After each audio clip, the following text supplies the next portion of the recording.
Naghain ng resolusyon si Senator Amy Marcos para imbestigahan ng Senado sa umunay katiwalian sa Bureau of Immigration o BI, partikular na sa proseso ng pagpapalawig ng tourist ng mga foreign national.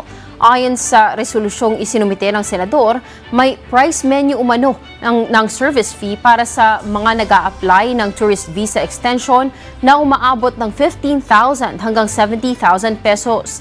Binalikan din ng mambabata sa mga naunang kaso sa katiwalaan sa BI tulad ng pagtanggap umano ng mga opisyal ng immigration ng 10,000 pesos na lagay sa kada Chinese national na nais makapasok sa bansa kahit kulang ang dokumento.